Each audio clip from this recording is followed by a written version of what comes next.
সময় দুই প্রকার, একটা হলো অতীত আর একটা হলো ভবিষ্যৎ।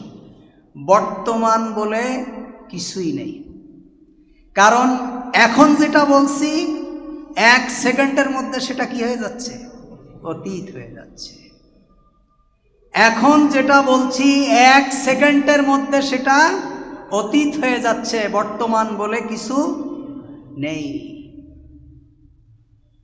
আল্লাহ সুবহানাহু ওয়া তাআলা সময়ের কসম করেছেন। আল্লাহ তাআলা বলছেন ওয়াল আসর, আমি সময়ের কসম করে বলছি। কারণ আপনার অনেক পুঁজি আছে কিন্তু আপনার সময় নেই, আপনি জীবনে কিছুই করতে পারবেন না।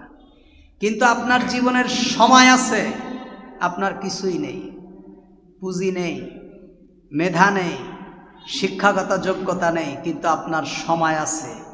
জীবনে কখনো না কখনো আপনি সফলতা অর্জন করতে পারবেন। কিন্তু যদি আপনার সময় না থাকে, সারা দুনিয়া যদি আপনার থাকে, কোনো কল্যাণ নেই। এজন্য মানুষের জীবনে আল্লাহ সুবহানাহু ওয়া তাআলা যত নেয়ামত দিয়েছেন, যত নেয়ামত আল্লাহ সুবহানাহু ওয়া তাআলা মানুষকে দিয়েছেন, সব থেকে বড় নেয়ামত হলো সময়। সব থেকে বড় নেয়ামত হলো তার হায়াত। সব থেকে বড় নেয়ামত হলো তার জীবনের এই সময়টা। এই সময়টা যদি শেষ হয়ে যায়, সমস্ত দুনিয়াও যদি আপনাকে দেওয়া হয়, কোনো কল্যাণ আপনার জন্য থাকবে না। আজকে 2024 সালের শেষ জুমা, আমাদের উপার থেকে যখন সময় চলে যায়, বছর চলে যায়, আমরা আনন্দ করি, উল্লাস করি, আতশবাজি ফুটাই, মানে মনে হচ্ছে নতুন বছরকে আমরা বরণ করছি। কিন্তু মানুষ কত নির্বোধ! আল্লাহ সুবহানাহু ওয়া তাআলা মানুষকে জন্য নির্বোধ বলেছেন, মানুষকে বোকা বলেছেন। মানুষ কত নির্বোধ, মানুষ কত বোকা, মানুষ কত বেবুঝ, মানুষ কত নিমক হারাম, মানুষ কত নাশুকরিয়া বান্দা, যে তার জীবন থেকে সময় চলে গিয়েছে, তার হায়াত শেষ হয়ে যাচ্ছে, অথচ সে ব্যক্তি আনন্দ করছে, উল্লাস করছে। সে ব্যক্তি নিজেকে জগতের সাথে গা ভাসিয়ে দিচ্ছে। তার জীবনের সবথেকে মূল্যবান জিনিস, তার হায়াত শেষ হয়ে যাচ্ছে, আর সে ব্যক্তি উল্লাস করছে। সাহাবীরা সময় চলে যাইতো আর শুধু কাঁদতেন, আল্লাহ এ সময় তো আর ফিরে পাবো না। যে ওয়াক্ত নামাজ চলে গিয়েছে, এই ওয়াক্ত তো আর কোনো দিন ফিরে আসবে না। আমাদের জীবন থেকে যে সময় চলে গেছে, আমরা কত ওয়াক্ত সালাত ছেড়ে দিয়েছি, কত রোজা ছেড়ে দিয়েছি, কত যাকাত ছেড়ে দিয়েছি, কত ভালো কাজ ছেড়ে দিয়েছি। যদি আল্লাহ সুবহানাহু ওয়া তাআলা আমাদেরকে ক্ষমা না করেন, তাহলে কিয়ামতের দিন অপরাধের কাঠগড়ায় আমাদের সকলকেই দাঁড়াতে হবে। এজন্য ভাইরা আমার, 2025 সালকে আমরা আমাদের জীবন আমল দিয়ে পরিবর্তন করার জন্য আমরা টার্গেট নেব। আমাদের জীবনকে আমরা পরিবর্তন করে ছাড়ব, আমল দিয়ে পরিবর্তন করব। কে নেতা হচ্ছে, কে কি হচ্ছে, কে জমিদার হচ্ছে, কে অর্থবিত্তের মালিক হচ্ছে, কে কি হচ্ছে, আমাদের দেখার বিষয় নয়। আমরা নিজেদেরকে কতটুকু আখিরাতের জন্য প্রস্তুত করতে পেরেছি, আমরা নিজেদেরকে কতটুকু আল্লাহর বান্দা হিসাবে প্রস্তুত করতে পেরেছি, আমরা নিজেদেরকে কতটুকু আল্লাহর প্রিয় করতে পেরেছি, আমরা কতটুকু আল্লাহর গোলামে নিজেদেরকে পরিণত করতে পেরেছি। আগামী দিন আমাদের এই মিশন হওয়া দরকার। ওয়ালিকুল্লি উম্মাতিন আজাল ফাইদা জা আজালুহুম লা ইস্তাখিরুনা সাআতান ওয়া লা ইস্তাকদিমুন। প্রত্যেকের জন্য আল্লাহ তাআলা যে নির্ধারিত হায়াত রেখে দিয়েছেন, প্রত্যেকের জন্য আল্লাহ তাআলা যে নির্ধারিত সময়টা রেখে দিয়েছেন, এই সময় কখন শেষ হয়ে যাবে, প্রতি মুহূর্তে সময় অতীত হয়ে যাচ্ছে। আমাদের প্রতি মুহূর্তে আমাদের জীবন থেকে সময়টা শেষ হয়ে যাচ্ছে, আমরা কিন্তু তা অনুভব করতে পারছি না। এজন্য প্রতি মুহূর্তে আল্লাহ সুবহানাহু ওয়া তাআলার শুকর আদায় করা, নিজের গুনাহের জন্য আল্লাহর কাছে ক্ষমা চাওয়া, আল্লাহর কাছে নিজের গুনাহের জন্য আত্ম অনুশোচনা করা, নিজের গুনাহের জন্য কান্নাকাটি করা, নিজের গুনাহের কথা মনে করে আল্লাহ সুবহানাহু ওয়া তাআলার কাছে ক্ষমা চাওয়া, এটাই আমাদের প্রত্যেকটা মুমিনের কাজ হওয়া দরকার। যে আমরা আমাদের কৃতকর্মের জন্য আল্লাহ সুবহানাহু ওয়া তাআলার কাছে আমরা ক্ষমা চাইব।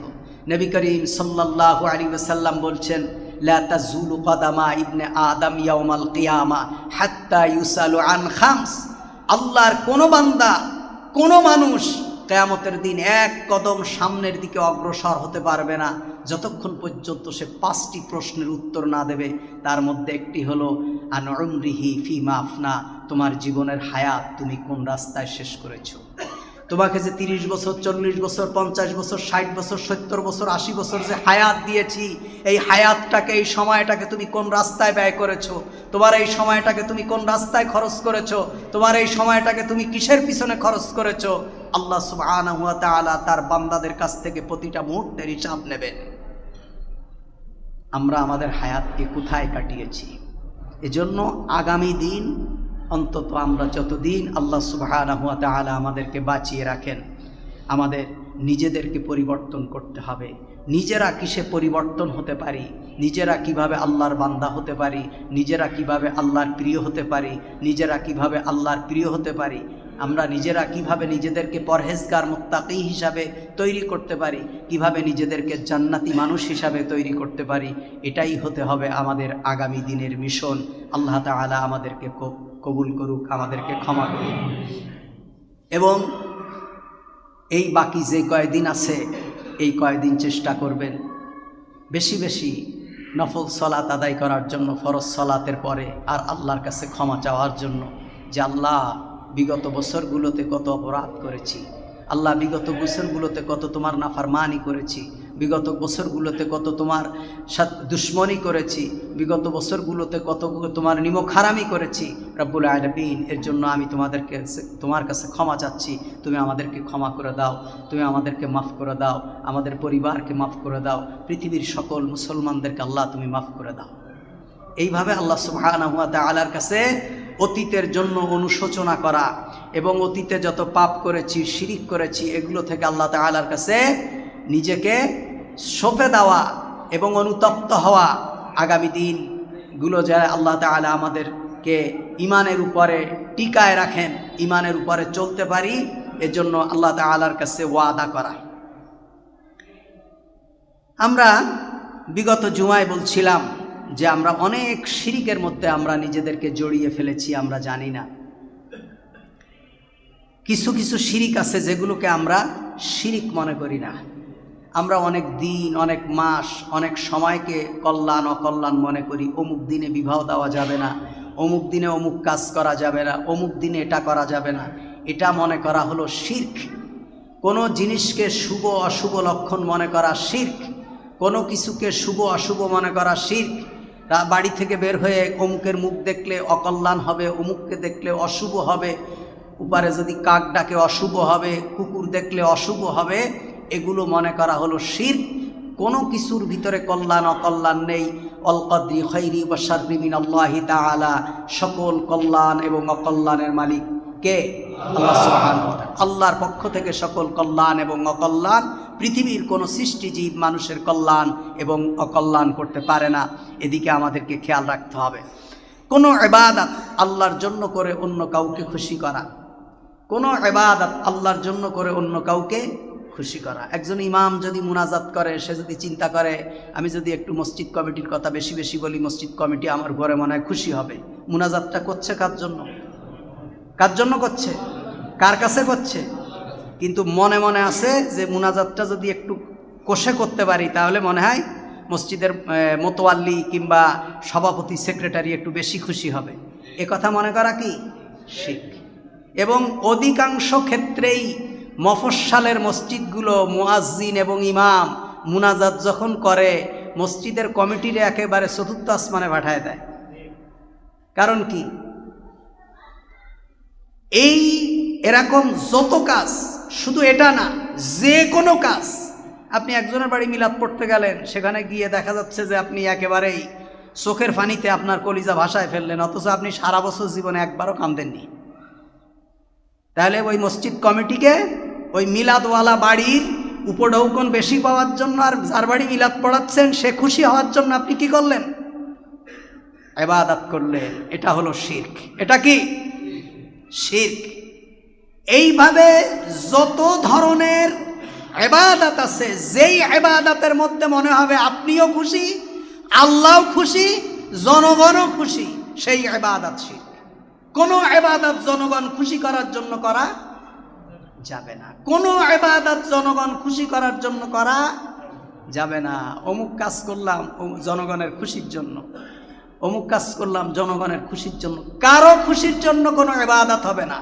ইবাদত হবে একমাত্র কার জন্য? আল্লাহ সুবহানাহু ওয়া তাআলার জন্য। সালাত, সিয়াম, যাকাত এগুলো চলবে আল্লাহর আইন মতো, আর দুনিয়ার অন্যান্য কাজ পরিচালিত হবে মানুষের তৈরি আইন মতো। এটা বিশ্বাস করাও শিরক। এটা বিশ্বাস করা কি শিরক। আল্লাহর কথায় শুধু মসজিদ মাদ্রাসা চলবে, আর দুনিয়ার যত জায়গা আছে সমস্ত জায়গা চলবে দুনিয়ার আইন মতো, এখানে আল্লাহর আইন অকার্যকর। এটা বিশ্বাস করা শিরক, এটা বিশ্বাস করা কুফরি, এটা বিশ্বাস করা বেঈমানের কাজ, এটা বিশ্বাস করা আবু জাহেলের কাজ। আরেকটি হলো কোনো আংটি বা পাথর, ওই যে দেখেন না বলে যে 7 কিসের আংটি? অষ্টধাতুর আংটি। অষ্টধাতুর আংটি যেই বেটা রাস্তার পাশে পাশে বসে বিক্রি করে, ওই আংটি বিক্রি না করলে ওর বোর চুলায় আগুন জ্বলে না। কি বললাম? অষ্টধাতুর আংটি যেই বেটায় বিক্রি করে, সেই আংটি যদি বিক্রি না হয় তার বোর চুলায় আগুন জ্বলে না। অথচ অষ্টধাতুর আংটি বিক্রি করে গোটা জাতির ভাগ্য পরিবর্তন করে দেয়। তাহলে দোষ কি তার, না যে ভাগ্য পরিবর্তন করার জন্য নিয়ে আসে তার দোষ? একজন ফকির আরেকজন ফকিরের কাছে কখনো ভিক্ষা চায় দেখছেন? একজন ফকির আরেকজন ফকির ভিক্ষা করছে, তারে যে বলে ভাই তুমি আমারে 10টা টাকা দাও, বলে? ফকির ফকিরের কাছে ভিক্ষা চায়? কিন্তু মুসলমান ইমানের দিক থেকে এত বড় ফকির, এত বড় কাঙ্গাল যে সে ব্যক্তি তার ভাগ্য পরিবর্তন করার জন্য এমন একজনের কাছে যাচ্ছে যে ব্যক্তি তার থেকে শতগুণ বেশি ফকির। একজন MA পাস করা ছেলে, মাস্টার্স পাস করা ছেলে অষ্টধাতুর আংটি পরছে কেন? তার যাতে চাকরি হয়। যার কাছে পড়ছে সে অআও লিখতে পারে না। তাহলে একজন MA পাস করা শিক্ষিত মানুষ কত বড় কাঙ্গাল এবং কত বড় মানে অজ্ঞ এবং কত বড় মূর্খ, সে একজন তার থেকে শতগুণে ফকির। জ্ঞানের দিক থেকে, অর্থের দিক থেকে, বুদ্ধির দিক থেকে, সামাজিকতার দিক থেকে, বিবেকের দিক থেকে এমন একজন ব্যক্তির কাছে গিয়ে নিজের আঙ্গুল ঠেলে দিচ্ছে, ভাই অষ্টধাতুর একটা আংটি পরায় দাও, আমার যাতে একটা চাকরি হয় আর আমার ভাগ্য যাতে পরিবর্তন হয়ে যায়। এগুলো সব শিরক। এগুলো কি? কোনো তাবিজ, কোনো আংটি, কোনো পাথর, কোনো আতর, কোনো গাছ, কোনো খুরমা, কোনো সুরমা, এগুলো কোনো মানুষের ভাগ্য পরিবর্তন করতে পারে না। এটা মাথায় রাখতে হবে। আপনি যদি দুনিয়ার কোনো জায়গার মাটিকে কল্যাণ মনে করে নিয়ে আসেন, এটা শিরক। বলেন, দুনিয়ার কোনো জায়গার মাটিকে যদি কল্যাণ মনে করে নিয়ে আসেন, এটা কি? আপনি মদিনার মাটিকে কল্যাণ মনে করে বাংলাদেশে নিয়ে আসবেন, এটা কি? শিরক। আপনি বাইতুল্লাহর মাটিকে কল্যাণ মনে করে বাংলাদেশে নিয়ে আসবেন, এটা কি? শিরক। এখন দেখেন না, পীর সাহেবদের মাজারে রাসূল সাল্লাল্লাহু আলাইহি সাল্লামের জুতা আছে। কি আছে? জুতা আছে। ওই নারায়ণগঞ্জে একজন আছে, কদম কি, হ্যাঁ, ওখানে হইলো রাসূল সাল্লাল্লাহু আলাইহি সাল্লামের কদম মোবারক পড়ে গেছে। সেই কদম কন্তে একটা উঠায় নিয়ে এসে ওখানে কদম লোকে কদম দিচ্ছে, সুমা খাচ্ছে, টাকা দিচ্ছে। কোনো জায়গায় রাসূলুল্লাহর মাথার চুল আছে, কোনো জায়গায় রাসূলুল্লাহর জুব্বা আছে, কোনো জায়গায় রাসূলুল্লাহর জুতা আছে, নাউজুবিল্লাহি মিন যালিক। আবার কোথাও রাসূলুল্লাহর এই আছে তাই আছে, এগুলো সব কি? শিরক। রাসূলুল্লাহর জুতা যদি থাকেও সেই জুতাকে পুঁজি করে ব্যবসা করা, এটা কি? কোন সাহাবী, কোন খলিফা, কোন খলিফাতুল মুসলিমিন কেউ কি বলছে এটা মুহাম্মাদের জুতা? নাউজুবিল্লাহ। সুতরাং যত ধরনের ধর্মের নামে উন্মাদনা, ধর্মের নামে কুসংস্কার, ধর্মের নামে মানুষকে শিরক এবং বেদাত যা শেখাচ্ছে, এটা অধিকাংশ এই বাংলাদেশ, ভারত আর পাকিস্তানের মানুষের ভিতরে এগুলো বেশি আছে, আর কোথাও নেই। এজন্য কোনো আংটি, কোনো পাথর মানুষের কল্যাণ অকল্যাণ দিতে পারে না। বলেন, কোনো আংটি এবং কোনো পাথর মানুষকে কল্যাণ অকল্যাণ দিতে পারে না। আপনি সৌন্দর্যের জন্য আংটি ব্যবহার করতে পারবেন, এতে কোনো সমস্যা নেই। আংটি ব্যবহার করতে পারবেন, রূপার আংটি পুরুষ মানুষের হাতে থাকবে, সৌন্দর্য বাড়াবে, এটা ঠিক আছে।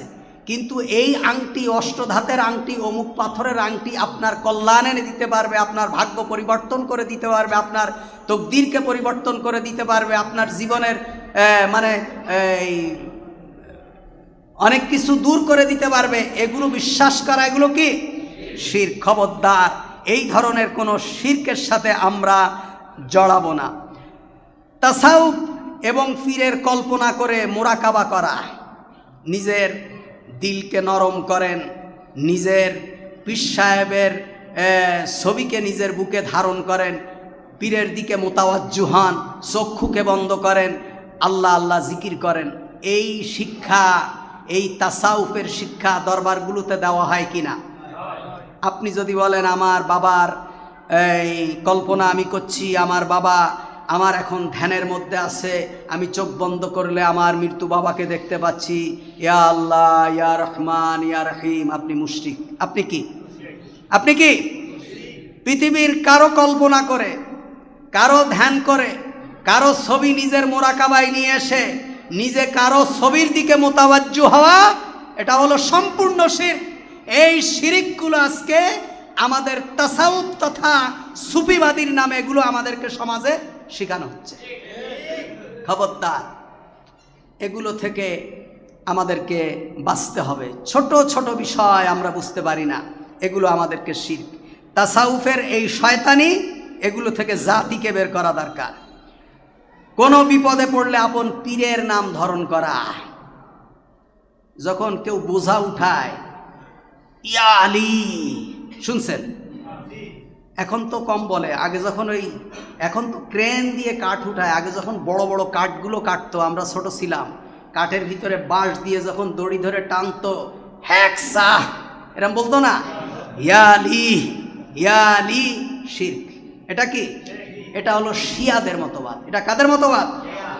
পৃথিবীর কারণা কোনো বোঝা বহন করার জন্য, কোনো পাথর বহন করার জন্য, কোনো শক্তিমান কোনো জিনিস উঠানোর জন্য আপনি যদি ইয়া মুহাম্মদ বলেন, এটাও শিরক। এটা কি? একমাত্র ইয়া আল্লাহ বলেন, কি বলবেন?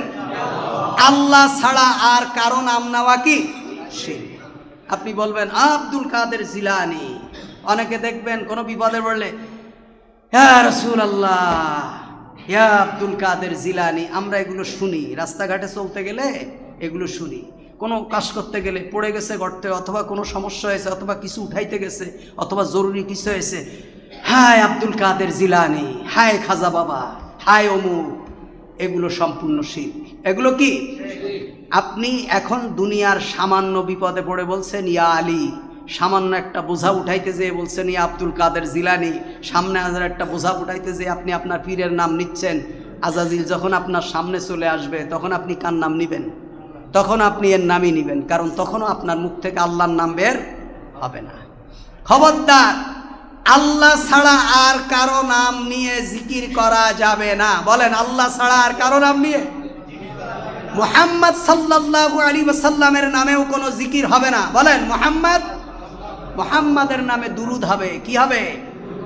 মুহাম্মদ সাল্লাল্লাহু আলাইহি ওয়াসাল্লামের নামে দুরুদ হবে। যত বেশি দুরুদ পড়বেন, আল্লাহ রাসূল বলছেন, মান সাল্লা আলাইয়া ওয়াহিদান সাল্লাল্লাহু আলাইহি আশারা। যদি কোনো ব্যক্তি একবার মুহাম্মদ সাল্লাল্লাহু আলাইহি ওয়াসাল্লামের পরে দুরুদ পড়ে, আল্লাহ তাআলা তার উপর 10 বার দুরুদ পড়েন। সুবহানাল্লাহ। আরেকটা বর্ণনা এসেছে, কেউ যদি মুহাম্মদ সাল্লাল্লাহু আলাইহি ওয়াসাল্লামের প্রতি একবার দুরুদ পড়ে, আল্লাহ তার উপর 10 বার দুরুদ পড়েন এবং 10টা গুনাহ মাফ করে দেন। মুহাম্মদ সাল্লাল্লাহু আলাইহি ওয়াসাল্লামের প্রতি বেশি বেশি দুরুদ পড়বেন, মুহাম্মদ সাল্লাল্লাহু আলাইহি ওয়াসাল্লামের প্রতি বেশি বেশি দুরুদ পড়বেন। যদি আপনি মুহাম্মদ সাল্লাল্লাহু আলাইহি ওয়াসাল্লামের প্রতি দুরুদ পড়েন, ভ্রাম্যমান যে ফেরেশতাগুলি আছে, এই ফেরেশতাগুলি আপনার দুরুদ নিয়ে মদিনায় নবী করিম সাল্লাল্লাহু আলাইহি ওয়াসাল্লামের কাছে পৌঁছায় দেবে। কাঠগড়া অমুকের সন্তান অমুক আপনার প্রতি দুরুদ পড়েছে। আপনার বাবার নাম ধরে ধরে প্রতিদিন মদিনায় গিয়ে দুরূদ পৌঁছায় দেবে। সুবহানাল্লাহ। সুতরাং আপনি যত বেশি দুরূদ পড়বেন আপনি তত মর্যাদাবান হবেন। কিন্তু আপনি সকালবেলা, বিকালবেলা, দুপুরবেলা বসে বসে ইয়া রাসূলাল্লাহ, ইয়া হাবিবাল্লাহ, ইয়া রাসূলাল্লাহ, ইয়া হাবিবাল্লাহ, হারাম। এটা কি? মুহাম্মাদের নামে কোনো জিকির হবে না। জিকির হবে কার নামে? মুহাম্মাদের নামে দুরূদ হবে। কি হবে? দুরূদ হবে। মুহাম্মদ সাল্লাল্লাহু আলাইহি ওয়াসাল্লামের নামে বেশি বেশি দুরূদ পড়বেন, কোনো জিকিরই নেই। এবার মুহাম্মাদের নামে জিকির না থাকলে তো আর কারো নামে জিকির থাকার কোনো কারণই নেই। সুতরাং কোনো বিপদে পড়লে আল্লাহর নাম স্মরণ করতে হবে। কোনো বিপদে পড়লে পিতামাতার নামও স্মরণ করা যাবে না। এমনি আপনি কষ্টে পড়েছেন, আপনি বললেন আরে আমার বাবা যদি বেঁচে থাকতো তাহলে আমার এই দুঃসময় আমার বাবা আমার পাশে থাকতো, আমার বাবা যদি বেঁচে থাকতো তাহলে আমি এই কষ্টে জীবনযাপন করতাম না, আমার বাবা যদি বেঁচে থাকতো তাহলে আমার চাচা আমার উপর এভাবে নির্যাতন করতো না। এটা বাবার জিকির করাও না, কিংবা বাবাকে আল্লাহর সমকক্ষ দাঁড় করানো না। এটা হলো বাবার প্রতি কৃতজ্ঞতা প্রকাশ করা, বাবার শকর আদায় করা। আল্লাহ রসুল বলছেন মাল্লাম ইয়াশকুরিন নাস ওয়ালাম ইয়াশকুরিল্লাহ, যে ব্যক্তি তার পিতামাতা, যে ব্যক্তি মানুষের শকর আদায় করে না সে ব্যক্তি আল্লাহর শকর আদায় করতে পারে না। আপনার একজন প্রতিবেশী, আপনার একজন ভাই, আপনার একজন চাচা, আপনার একজন খালা, আপনার একজন শুভাকাঙ্ক্ষী আপনাকে যদি কোনো ধরনের সহযোগিতা করে, আপনি এই সহযোগিতা সারা জীবন মনে রাখবেন, শকর আদায় করবেন। আল্লাহ তাআলা আপনার প্রতি সন্তুষ্ট হবে, আপনার নেয়ামতকে বাড়িয়ে দেবে। আর আপনি যদি এদের মানে কর্মকে, এদের কাজকে যদি আপনি ভুলে যান তাহলে আপনি একজন অকৃতজ্ঞ বান্দা হিসাবে আল্লাহর কাছে বিবেচিত হবেন। এগুলো হলো শকর। এগুলো কি? এগুলো শকর। আপনার বাবার নাম সারা জীবন নেবেন, আপনার চাচার নাম যতদিন বেঁচে থাকবেন তাদের কৃতকর্মের জন্য, তাদের জন্য দোয়া করবেন, তাদেরগুলোকে স্মরণ করবেন। এটা হলো শকর। আল্লাহ রসুল বলছেন মাল্লাম ইয়াশকুরিন নাস ওয়ালাম ইয়াশকুরিল্লাহ, যে ব্যক্তি মানুষের শকর আদায় করে না সে ব্যক্তি আল্লাহর শকরও আদায় করে না। এটা হলো শকর। কিন্তু আপনি কোনো বিপদে পড়লে ইয়া খাজা বাবা, ইয়া আব্দুল কাদের জিলানি, ইয়া বড় পীর আব্দুল কাদের জিলানি, ইয়া বাবা ভান্ডারি, ইয়া বাবা অমুক, এগুলো বলা হলো শিরক। এগুলো বলা কি? শিরক। মাথায় রাখবেন। এজন্য কোনো বিপদে পড়লে আল্লাহ ছাড়া আর কাউকে স্মরণ করা যাবে না, আল্লাহ ছাড়া আর কারো নামে কসম কাটা যাবে না। এটা আমি অনেকবার বলেছি। অনেক মুসল্লিরা নতুন নতুন আসে, এজন্য অনেক কথাগুলোকে আমি বারবার রিপিট করি। আল্লাহ ছাড়া আর কারো নামে কসম কাটা যাবে না। যদি সত্য হয় আল্লাহর নামে কসম কাটা যাবে। আল্লাহর কসম করে বলছি, ওয়াল্লাহি নাফসি, ওই আল্লাহর কসম করে বলছি যেই আল্লাহর হাতে আমার জান, আমি বাইতুল্লাহর আল্লাহর কসম করে বলছি। এইভাবে নবী করিম সাল্লাল্লাহু আলাইহি ওয়াসাল্লাম এবং সাহাবীরা কসম কাটতেন। এছাড়া আল্লাহ রসুল বলছেন লা তাহলিফ বিল্লাহ, আল্লাহ ব্যতীত অন্য কারো নামে কসম করো না। মান হালাফা বিগাইরিল্লাহ ফাকাদ আশরাক, আল্লাহ ব্যতীত অন্য কারো নামে যে ব্যক্তি কসম করে সে ব্যক্তি শিরিক করলো। সে ব্যক্তি কি করলো? আমার বাবার নামে কসম করছি, আমার মায়ের নামে কসম করছি, কোরআনের নামে কসম করছি, আমার সন্তানের নামে কসম করছি, সন্তানের মাথায় হাত দিয়ে কসম করছি, আমার পীরের নামে কসম করছি, অমুকের নামে কসম করছি, এগুলো সব হলো শিরক। এগুলো কি? এই ধরনের কোনো কসম করা যাবে না। আল্লাহ তাআলা বলছেন কুল হাল নুনাব্বিউকুম বিল আখসারিনা আমালা আল্লাযীনা দাল্লা সা'য়ুহুম ফিল হায়াতিদ দুনিয়া ওয়া হুম ইয়াহসাবুনা আন্নাহুম ইউহসিনুনা সুনআ। আল্লাহ বলছেন আমি কি আপনাদেরকে এমন কোনো মানুষের, এমন ব্যক্তিদের ব্যাপারে বলবো যারা আমলের দিক থেকে ক্ষতিগ্রস্ত, যারা আমলের দিক থেকে ক্ষতিগ্রস্ত। আল্লাযীনা দাল্লা সা'য়ুহুম ফিল হায়াতিদ দুনিয়া, যাদের দুনিয়ার সকল কর্মকাণ্ড ভেস্তে গেছে, যারা আমল করেছে, ভালো মনে করে নামাজ পড়েছে, ভালো মনে করে রোজা রেখেছে, ভালো মনে করে হজ করেছে, ভালো মনে করে কাজ করেছে, কিন্তু তার জীবনের সকল কর্মকাণ্ডগুলো ব্যর্থ হয়ে গেছে দুনিয়ার জীবনে। অহুম ইয়াহসাবুনা আন্নাহুম ইউহসিনুনা সুনআ, অথচ সে মনে করেছে যে আমি ভালো কাজই করেছি, আমি ভালো কাজই করেছি। তাহলে কিছু কিছু মানুষের ভালো কাজগুলো অকল্যাণ প্রাপ্ত। আমলের দিক থেকে যারা ক্ষতিগ্রস্ত, যারা আমল করে, ভালো মনে করে তারা ক্ষতিগ্রস্ত। কারণ কি? তারা ভালো মনে করে আমল করে, কিন্তু আমলটা কি না, ভালো না। মানুষকে খাওয়ানো কল্যাণ না অকল্যাণ? মানুষকে খাওয়ানোর ব্যাপারে রাসূলুল্লাহ একাধিক হাদিস বলেছেন, মানুষকে খাওয়াও, দরিদ্রকে খাওয়াও, মিসকিনকে খাওয়াও, ফকিরকে খাওয়াও। আল্লাহ বলেছেন, আরাইতাল্লাযী ইউকাযযিবু বিদ্দীন ফাযালিকাল্লাযী ইয়াদউল ইয়াতীম ওয়া লা ইয়াহুদ্দু আলা তুআমিল মিসকিন। আপনি কি তাদেরকে দেখেননি যারা কিয়ামতকে অস্বীকার করে, নামাজ পড়ে, রোজা রাখে, হজ করে, যাকাত দেয়, কিন্তু মূলত তারা কিয়ামত বিশ্বাস করে না? কারা? আল্লাযী ফাযালিকাল্লাযী ইয়াদউল ইয়াতীম, যারা এতিমের গলা ধাক্কা দেয়, যারা এতিমের হক ফাঁকি দেয়। ভাই মরে গেছে, ভাইয়ের সন্তান এতিম হয়ে গেছে, তার সম্পত্তিটা নিয়ে নিয়েছে। চাচার সম্পত্তি চাচারা বাবার সম্পত্তি ভোগ করে খাচ্ছে। বোন মারা গেছে, ভাগ্নির সম্পত্তি খেয়ে ফেলছে। ভাই মারা গেছে, ভাতিজার সম্পত্তি খেয়ে ফেলছে। এই এতিমের যারা গলা ধাক্কা দেয়, এতিমের হককে যারা ফাঁকি দেয়, আর কি ওয়ালা ইয়াহুদ্দু আলা তুআমিল মিসকিন, যারা মিসকিনকে খেতে দিতে উৎসাহ দেয় না, নিজেও খাওয়ায় না, অন্যদেরকেও খাওয়ায় না। তাহলে এতিমকে খাওয়ানো, ফকিরকে খাওয়ানো, মিসকিনকে খাওয়ানো, অসহায়কে খাওয়ানো কল্যাণ না অকল্যাণ? বলেন কল্যাণ না অকল্যাণ? অকল্যাণ, কল্যাণ। কিন্তু এই কল্যাণটা যদি আপনি আপনার বাবা মরে যাওয়ার পরে খাওয়ান সওয়াবের আশায়, তখন অকল্যাণ হয়ে যাবে। কি হয়ে যাবে? অকল্যাণ হয়ে যাবে। কারণ বাবা মরে যাওয়ার পর, মা মরে যাওয়ার পর, আত্মীয় মরে যাওয়ার পর যে খাওয়ানোর 3 দিনের যে প্রথা, এটা নবী করিম সাল্লাল্লাহু আলাইহি ওয়াসাল্লামের হাদিস বিরোধী কাজ। এটা কি কাজ?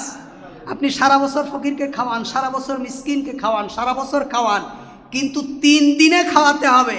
আর সারা জীবন আপনি খাওয়াননি, বাবা মরে গেলেই খাওয়াতে হবে। আল্লাযীনা দাল্লা সা'য়ুহুম ফিল হায়াতিদ দুনিয়া ওয়া হুম ইয়াহসাবুনা আন্নাহুম ইউহসিনুনা সুনআ, যাদের দুনিয়ার সকল কর্মকাণ্ড পণ্ড হয়ে গেছে, ভেস্তে গেছে, অথচ তারা মনে করছে কি ভালো কাজ। যেমন নামাজ আমরা শুরু করি কি দিয়ে? ইন্নী ওয়াজ্জাহতু ওয়াজহিয়া লিল্লাযী ফাতারাস সামাওয়াতি ওয়াল আরদা হানিফান ওয়া মা আনা মিনাল মুশরিকিন। এটা ভালো না খারাপ? কোরআনের আয়াত নাকি? কোরআনের আয়াত। কিন্তু এই দোয়াটা যেখানে পড়তে হবে সেখানে না পড়ে আপনি যখন নামাজে দাঁড়ায় যায় নামাজের এইটা পড়ে যখন শুরু করবেন, তখন এটা আর কল্যাণ থাকে না। এটা আর কি থাকে না? কল্যাণ থাকে না। কেন? এখানে দাঁড়িয়ে এই দোয়া পড়তে নবী করিম সাল্লাল্লাহু আলাইহি ওয়াসাল্লাম আমাদেরকে শিখাননি। সিজদা দাও, আল্লাহ রসুল বলেছেন একটা সিজদার মূল্য জমিন থেকে, আসমান থেকে এবং এর ভিতরে যা কিছু আছে তার থেকে উত্তম। সুবহানাল্লাহ। একটা সিজদার মূল্য আকাশ এবং জমিনে যা কিছু আছে তার সব কিছু থেকে উত্তম একটা সিজদার মূল্য। তুমি যখনই বিপদে পড়বে তখনই সিজদা যাও, আল্লাহর কাছে দোয়া করো। কে বলছেন? আল্লাহ আমাদেরকে শিখিয়েছেন। মানুষ বিপদে পড়লেই সিজদায় চলে যায়, শুকর আদায় করলেই, কোনো কল্যাণের জিনিস পাইলেই, কোনো কল্যাণ তারকে হাতছানি দিয়ে ডাকলেই সে ব্যক্তি সিজদায় পড়ে যায়। কারণ কি? আল্লাহর শুকর আদায় করে। সিজদার থেকে উত্তম দোয়া, সিজদার থেকে ভালো জিনিস এই পৃথিবীতে আর কিছু আছে না। তাহলে সিজদা উত্তম না অনুত্তম? উত্তম। কিন্তু আপনি যদি চিন্তা করেন আমি তো নামাজ কালাম বেশি পড়তে পারি না, শুক্রবার ছাড়া মসজিদে আসতে পারি না, ব্যস্ত থাকি, আজকে জুমার প্রতি ওয়াক্ত নামাজে 2 সিজদা ইমাম দেবে, আমি একা 6 সিজদা দিয়ে 4 সিজদা বেশি দিয়ে যাব, নামাজ হবে? কেন? সিজদা উত্তম না? সিজদার থেকে উত্তম কোনো জিনিস কি আছে? তাহলে আপনি 2 সিজদার জায়গায় 4 সিজদা দিলে তো আল্লাহ বেশি খুশি হওয়ার কথা, না কম খুশি? আপনি শুধু এতটুকু বোঝেন, কারণ আপনি আল্লাহকে যত খুশি করতে চাইবেন, এখানে যে পদ্ধতি, এই পদ্ধতিতে খুশি করতে হবে, এই পদ্ধতির বাইরে গিয়ে আপনি আল্লাহকে খুশি করতে পারবেন না। এই পদ্ধতিতেই আপনাকে আল্লাহকে খুশি করতে হবে। এই পদ্ধতিতে কিভাবে? 3 বার সুবহানা রাব্বিয়াল আলা না বলে আপনি এক সিজদার মধ্যে 10 বার সুবহানা রাব্বিয়াল আলা বলেন, 9 বার বলেন, 11 বার বলেন। তারপরে সিজদার মধ্যে আপনি সুবহানা রাব্বিয়াল আলা বলার পরে আপনি রব্বানা আতিনা ফিদ দুনিয়া হাসানা ওয়া ফিল আখিরাতি হাসানা ওয়া কিনা আযাবান নার রব্বানা যালামনা আনফুসানা ওয়া ইল্লাম তাগফির লানা ওয়া তারহামনা লানাকুনান্না মিনাল খাসিরিন রব্বানা হাব লানা মিন আজওয়াজিনা ওয়া যুররিয়াতিনা কুররাতা আয়ুনিন ওয়াজআলনা লিল মুত্তাকিনা ইমামা আল্লাহুম্মা গফিরলি ওয়ারহামনি আল্লাহুম্মা গফিরলি ওয়ারহামনি। এরম 100টা দোয়া আপনি সিজদার মধ্যে করে আপনার সিজদাকে তবিল করে ফেলেন, লম্বা করে ফেলেন, 1 ঘন্টা সিজদা দেন, কিন্তু সিজদা হতে হবে দুটো। বলেন সিজদা হতে হবে কটা? কিন্তু আপনি এক সিজদা 1 ঘন্টা লম্বা করেন, সিজদা হতে হবে দুটো। কিন্তু আপনি যদি মনে করেন না আল্লাহকে খুশি করার জন্য প্রতি রাকাতে 3 সিজদা দেব, আপনার নামাজ হবে? কুল হাল নুনাব্বিউকুম বিল আকসারিনা আমালা আল্লাযীনা দাল্লা সাইয়ুম ফিল হায়াতিদ দুনিয়া ওয়া হুম ইয়াহসাবুনা আন্নাহুম ইউহসিনুনা সুনআ। আমি কি আপনাদেরকে সেই সমস্ত ব্যক্তিদের সংবাদ দেব যারা আমলের দিক থেকে ক্ষতিগ্রস্ত, দুনিয়ার জীবন যাদের পণ্ড হয়ে গিয়েছে, দুনিয়ার আমলি জিন্দেগি যাদের ভেস্তে গিয়েছে, অথচ তারা মনে করছে তারা কি করছে? কল্যাণ করছে। এমন যদি উদাহরণ আপনাদেরকে দেই, সারা রাত সারা দিন সারা বছর দিতে পারবো আমাদের আমলের উদাহরণ। সুতরাং মুহাম্মাদুর রাসূলুল্লাহ যা শিখিয়েছেন এর বাইরে আপনি আর কিছু করতে, তাহলে আর সেটা আল্লাহর খুশির জন্য হয় না, সেটা নিজের নফসের জন্য হয় আর শয়তানের জন্য হয়। প্রত্যেকটা আমল আজানে নবী করিম দুরূদ পড়া ভালো না খারাপ? এতক্ষণ দুরুদের ফজিলাত বর্ণনা করলাম, বোঝেননি? সবাই বলবেন দুরুদ শরীফ পড়া ভালো না খারাপ? এখন এই দুরুদ আজানের মধ্যে নবী করিম সাল্লাল্লাহু আলাইহি ওয়াসাল্লাম শিখিয়েছেন আজান দেওয়ার পরে। কখন? মুয়াজ্জিন যখন আজান শেষ করবে আল্লাহ রসুল বলছেন তুমি দুরুদ পড়ো, তারপরে দোয়া পড়ো। এটা হলো হাদিস। এটা কি হাদিস? আপনি যদি এই দুরুদ আজান দেওয়ার আগে পড়েন, অনেক মসজিদে দেখবেন আগে দুরুদ শরীফ পড়ে সালাতুনিয়া রাসূলুল্লাহ আলাইকুম, ইয়া নবী সালাম আলাইকা, ইয়া হাবিব সালাম আলাইকা, তারপরে আধা ঘন্টা ফজরের আগে গ্রামগঞ্জের দিকে 20 মিনিট আগে মাইকে ডাকে ভাইরা ওঠেন, ঘুম থেকে নামাজ উত্তম, নামাজ পড়েন, জাগো জাগো মুসলমান, ঘুমায় তুমি থেকো না, হায় কবরের মাটি, বিভিন্ন গজল টজল গেয়ে আগেকার মুরব্বীরা আধা ঘন্টা মাইকে আগে ডাকবে, তারপরে বলবে আল্লাহু আকবার আল্লাহু আকবার। দুরুদ পড়া ভালো, কিন্তু এই দুরুদ নবী আমাদেরকে শিখিয়েছেন আজানের পরে। এই আজানের পরের দুরুদ যদি আপনি আজানের আগে পড়েন তখন এটা আর ভালো আমল থাকে না। এটা কি থাকে না? হাল নুনাব্বিউকুম বিল আকসারিনা আমালা। আমলের দিক থেকে কারা ক্ষতিগ্রস্ত, করে ভালো আমল কিন্তু সেটা আর ভালো থাকে না। ঈদের সালাতের আগে, ফজরের নামাজের পরে ঈদের সালাতের আগে আর কোনো নফল নামাজ নেই। নফল নামাজ পড়া ভালো না খারাপ? যত বেশি মানুষ নফল পড়ে তত আল্লাহর কল্যাণকামী হয়।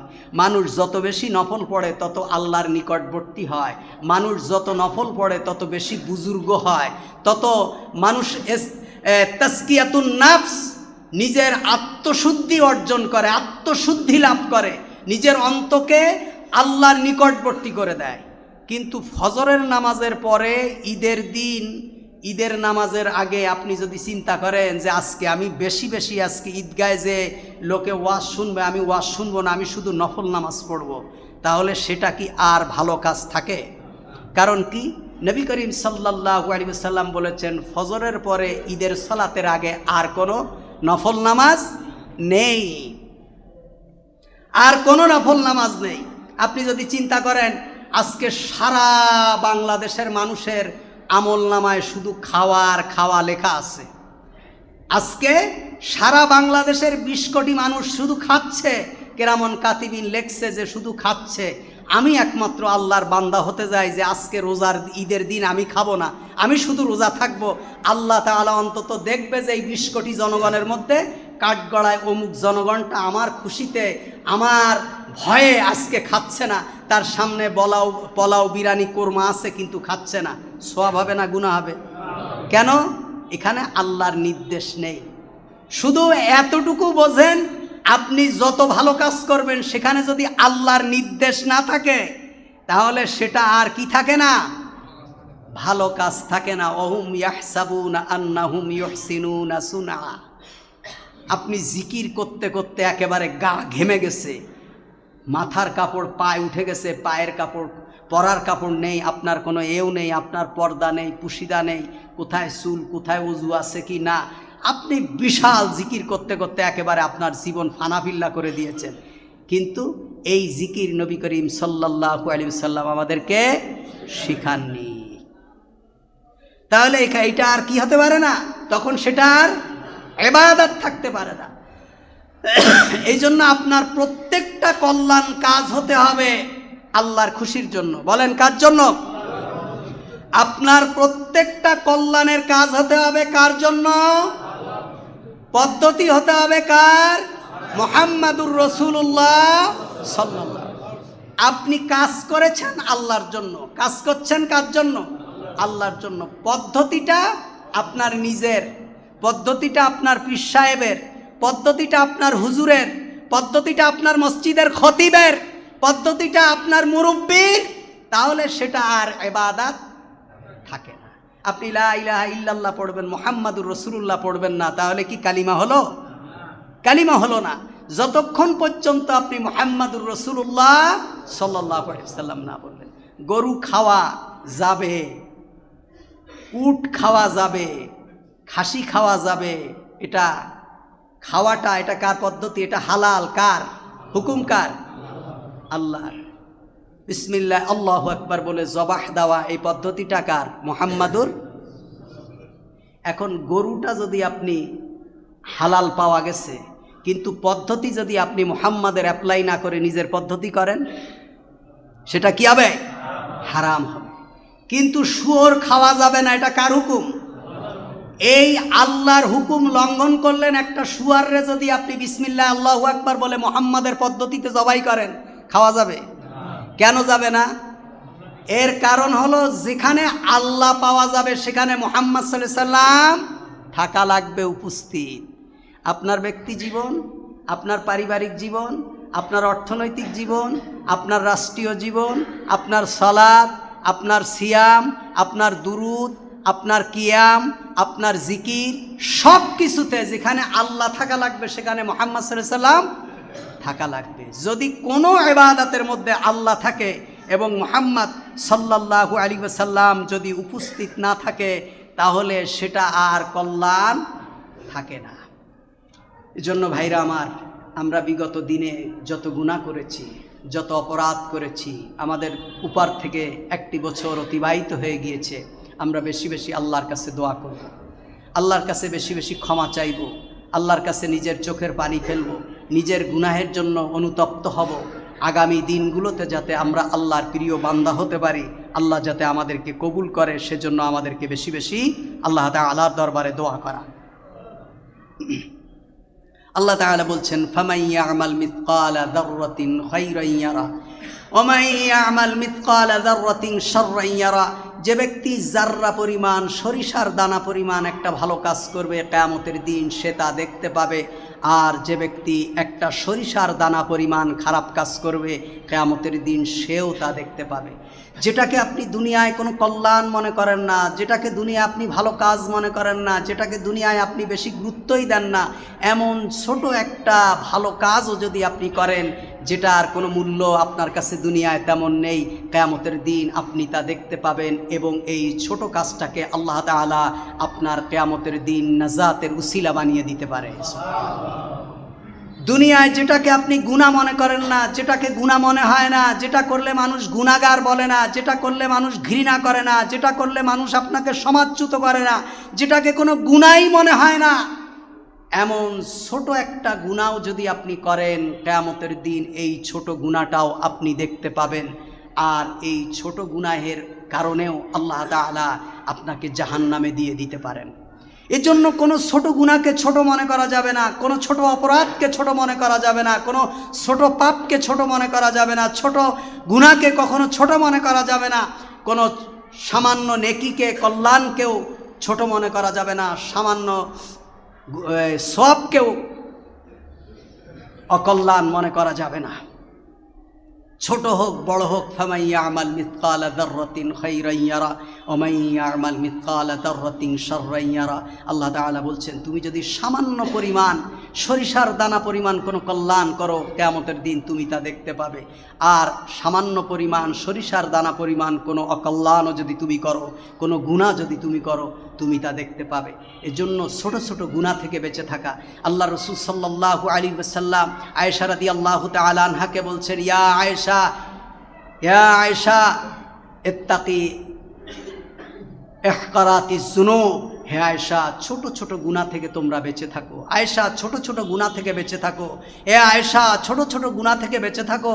কারণ যেগুলোকে তুমি গুনাহ মনে করো না, যেগুলোকে তুমি অকল্যাণ মনে করো না, যেগুলোকে তুমি জাহান্নামে যাওয়ার কারণ মনে করো না, কিয়ামতের দিন এই ছোট গুনাহের কারণেও আল্লাহ সুবহানাহু ওয়া তাআলার তোমার সম্মুখীন হতে হবে। এই ছোট গুনাহের কারণেও আল্লাহ তাআলা তোমাকে জিজ্ঞাসা করবে। খবরদার, ছোট গুনাহ থেকে বেঁচে থাকো। আমরা লুকমান হাকিমের কথা বলছিলাম। লুকমান হাকিম তার সন্তানকে অনেকগুলো নসিহাত করেছেন। আমরা কয়েকটা নসিহাত আমরা শোনাচ্ছিলাম, আল্লাহ তাআলা কোরআনুল কারীমের ভিতরে কোট করে দিয়েছেন। তার মধ্যে লুকমান হাকিম তার সন্তানকে আরেকটি নসিহাত করেছেন। 5 নম্বর একটা নসিহাত করেছেন, ইয়া বুনাইয়া আকিমিস সালাত। প্রত্যেকটা পিতামাতা তার সন্তানকে এই নসিহাত করবেন। প্রত্যেকটি পিতামাতা তার সন্তানকে এই নসিহাত করবেন, যেই নসিহাত লুকমান হাকিম তার সন্তানকে করেছে। এই নসিহাত আল্লাহ তাআলার কাছে এত পছন্দ হয়েছেন যে লুকমান হাকিমের নসিহাতকে আল্লাহ তাআলা কোরআনুল কারীমের আয়াত হিসাবে অবতীর্ণ করে দিয়েছে। ইয়া বুনাইয়া আকিমিস সালাত। হে আমার কলিজার টুকরা, হে আমার আদরের ধন, হে আমার কলিজার টুকরা, সালাত কায়েম করো, সালাত কায়েম করো, সালাত ছেড়ে দিও না, সালাত পরিত্যাগ করো না।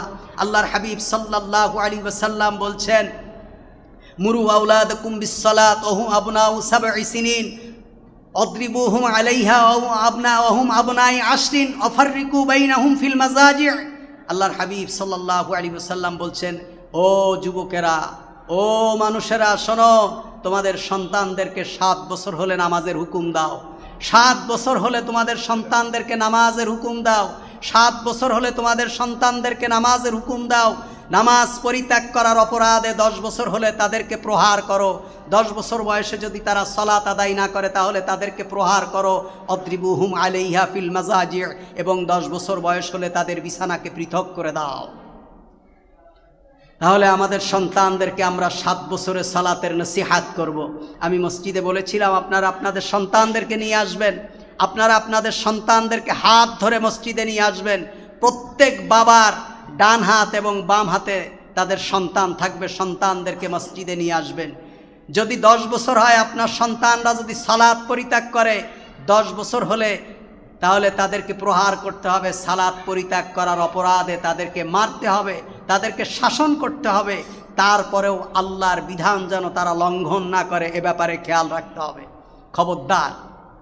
তা লুকমান হাকিম এই নসিহাত তার সন্তানকে করেছিলেন। আরেকটা কি, ওয়ামুর বিল মারুফ ওয়ানহা আনিল মুনকার।